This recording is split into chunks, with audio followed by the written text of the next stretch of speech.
નમસ્કાર મિત્રો, તાજેતરમાં રાજકોટની અંદર એક કોળી સમાજના યુવાન ઉપર એક આઈપીએસ અધિકારીએ બર્બરતાપૂર્વક અત્યાચાર કર્યો હોય એવી એક ઘટના સામે આવી છે।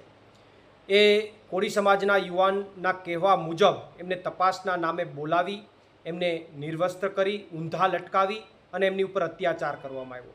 3 થી 4 કલાક સુધી એમની ઉપર અત્યાચાર કરવામાં આવ્યો અને અમુક ઘટનાઓ તેમની સાથે એવી કરવામાં આવી કે જેમની જાહેરમાં ચર્ચાઓ પણ ન થઈ શકે।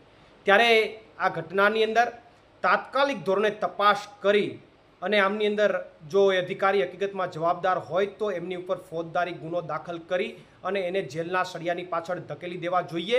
કારણ કે આ ભાજપના શાસનમાં અધિકારીઓ બેફામ બન્યા છે, પોતાની જાગીર સમજીને બેસી ગયા છે। અમુક અધિકારીઓ હળદરની અંદર પણ જે ખેડૂતોને અટક કરવામાં આવી હતી એમાં એક કોળી સમાજના યુવાન ઉપર લાકડાના પાઇપ વડે 150 થી 200 લાકડાના જે પાઇપ છે એના દ્વારા એમને મારવામાં આવ્યો હતો।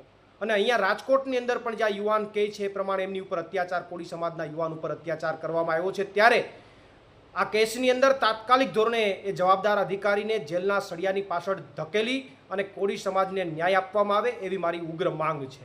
પ્રવીણ રામ, પ્રદેશ ફ્રન્ટલ અધ્યક્ષ, આમ આદમી પાર્ટી।